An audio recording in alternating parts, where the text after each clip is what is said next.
This channel does not promote any violent, harmful, or illegal activities. All content provided by this channel is meant for an educational purpose only. Jadavpur বিশ্ববিদ্যালয় সেখানে এক ছাত্রীর রহস্য মৃত্যু। ক্যাম্পাসে ঝিল পাড় থেকে দেহ উদ্ধার। কেপিসি মেডিকেলে নিয়ে গেলে মৃত ঘোষণা। ক্যাম্পাসের ঝিল পাড় থেকে অচৈতন্য অবস্থায় উদ্ধার হয়। UEM Jaipur is a perfect target for prospective students aspiring for good jobs, good education with future-ready skills.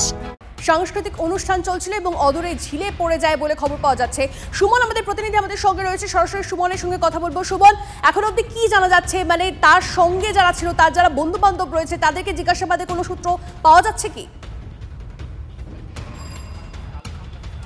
দেখো, প্রথমত এটা যাদবপুর বিশ্ববিদ্যালয়ের সামগ্রিক সুরক্ষা, রাত্রিবেলা বিশ্ববিদ্যালয় ক্যাম্পাসে নিরাপত্তা নিয়ে বড়সড় প্রশ্ন তুলে দিচ্ছে। তার কারণ এই ঘটনা প্রথমবার নয়, এর আগেও কিন্তু যাদবপুর বিশ্ববিদ্যালয়ের দোলের দিন এই ঘটনা ঘটেছে। সেই জায়গায় দাঁড়িয়ে দেখো, এই হচ্ছে যাদবপুর বিশ্ববিদ্যালয়ের 4 নম্বর গেট, আমরা এখানে দাঁড়িয়ে রয়েছি। এবং আমি সমরকে বলবো, এখান থেকে যদি আমরা জুম করি, কারণ ক্যাম্পাসে প্রবেশ করতে দেওয়া হচ্ছে না, জুম করলে তুমি একটা কাঠের সাঁকো দেখতে পাচ্ছ। সেই কাঠের সাঁকোর নিচের ঝিলটি হচ্ছে অভিশপ্ত ঝিল, যেখানে পড়ে মৃত্যু হয়েছে তৃতীয় বর্ষের এই পড়ুয়ার। এবং গতকাল যাদবপুর বিশ্ববিদ্যালয়ের যে ড্রামা ক্লাব রয়েছে, সেই ড্রামা ক্লাবের উদ্যোগে একটি বাউল গানের অনুষ্ঠান আয়োজন হয়েছিল পার্কিং লটে। ওই যে কাঠের সাঁকো, তার উল্টো দিকেই রয়েছে পার্কিং লট, এবং সেই পার্কিং লটে অনুষ্ঠান চলাকালীনই এই ছাত্রী সে অনুষ্ঠান দেখছিল, শুনছিল বাউল গান।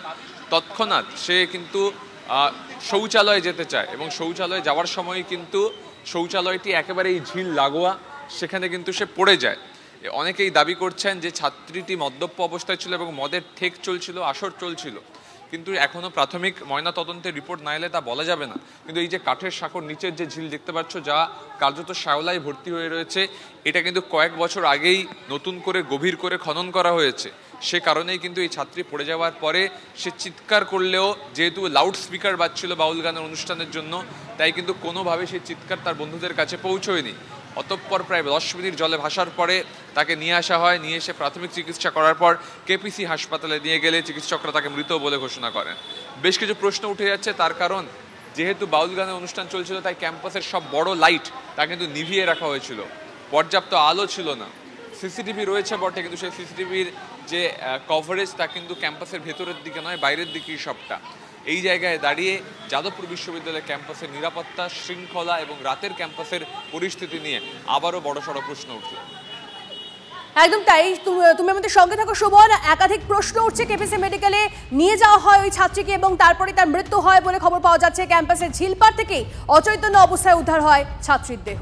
আমাদের কাছে নেই, জানছি এখনো কিছু জানতে পারিনি, জানতে পারলে জানাবো। কোনো অনুষ্ঠান চলছিল ভিতরে? সেটাও আমি খবর নিতে হবে। না, 10টা সাড়ে 10টার সময় রিকভারি হয়েছে, তাই জন্যই। কোনো কি অনুষ্ঠান চলছিল? 10টার সময় অনুষ্ঠান চলছিল না। আর একবার কথা বলবো সুমনের সঙ্গে। সুমন, এত বড় একটা ঘটনা ঘটে গেছে, এক ছাত্রীর রহস্য মৃত্যু হয়েছে, যাদবপুর বিশ্ববিদ্যালয় কর্তৃপক্ষ তাদের কি বক্তব্য? দেখো, যাদবপুর বিশ্ববিদ্যালয়ের কর্তৃপক্ষ আপাতত, যেহেতু পুলিশ এই জায়গাটা কর্ডন করে দিয়ে গেছে, তাই ছাত্র ছাড়া, অধ্যাপক ছাড়া আর কাউকে বিশ্ববিদ্যালয় ক্যাম্পাসে প্রবেশ করতে দিচ্ছে না। স্বাভাবিকভাবেই তদন্ত কমিটি তৈরি করে এই পুরো পরিস্থিতি খতিয়ে দেখা হবে। তবে তুমি জানো যে যাদবপুর বিশ্ববিদ্যালয়ে বছর 2 আগে বাংলার প্রথম বর্ষের পড়ুয়ার র্যাগিংয়ের ফলে মৃত্যু হয়েছিল। তার আগে আমি তোমাকে বললাম যে দোলের দিন পিছনের যে ঝিলপাড়, সেখানে পড়ে একজনের মৃত্যু হয়েছিল। এবং ক্যাম্পাসে রাতের নিরাপত্তা সুরক্ষা নিয়ে বারবার প্রশ্ন উঠেছে। এই ক্যাম্পাসে নার্কোটিক্স কন্ট্রোল ব্যুরো রেড হয়েছে, এই ক্যাম্পাসে মদের ঠেক বসতো, রাত্রিবেলা অসামাজিক কাজকর্ম করার জন্য এই ক্যাম্পাসকে দুষ্কৃতীরা ব্যবহার করত।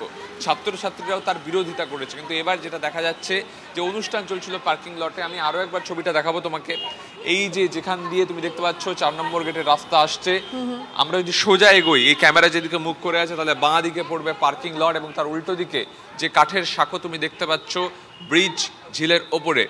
এই ব্রিজের যে ঝিল দেখা যাচ্ছে আমাদের ক্যামেরায় এই মুহূর্তে, এই ঝিলই সেই অভিশপ্ত ঝিল যেখানে পড়ে কিন্তু ওই ছাত্রের মৃত্যু হয়েছে। এবং এই ঝিলের উল্টো দিকেই ছিল পার্কিং লট, যে পার্কিং লটে কিন্তু যাদবপুর বিশ্ববিদ্যালয়ের ড্রামা ক্লাব তাদের বাউল গানের অনুষ্ঠান চলছিল। এবং সেই বাউল গানের অনুষ্ঠান মাঝপথে থামিয়ে এই ছাত্রীকে যখন উদ্ধার করা হয়, তাকে নিয়ে কিন্তু কেপিসি মেডিকেল কলেজ হাসপাতালে যাওয়া হয়।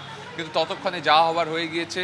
তার কারণ হচ্ছে এই যে ক্যাম্পাস, সেই ক্যাম্পাস থেকে কেপিসি যেতে বড়জোর 5 থেকে 7 মিনিট সময় লাগে। কিন্তু তার মধ্যেই কিন্তু এই ছাত্রীর মৃত্যু হয় এবং যেভাবে সে ছাত্রীটি পড়ে গিয়েছিল তারপরে সে কিন্তু আর উঠতে পারেনি। সেখানেই কিন্তু অনেকের আশঙ্কা ছাত্রীটি কি তাহলে মদ্যপ অবস্থায় ছিল, এবং সেই জায়গা থেকে সে যখন চিৎকার করেছে তখন যেহেতু বাউল গানের অনুষ্ঠান চলছিল, প্রশ্ন একাধিক সুমন, প্রশ্ন একাধিক, প্রশ্ন যাদবপুর বিশ্ববিদ্যালয় কর্তৃপক্ষের ভূমিকা নিয়েও, প্রশ্ন সিকিউরিটি নিয়েও। অবশ্যই আমাদের নজর থাকবে গোটা বিষয়টার দিকে। ধন্যবাদ।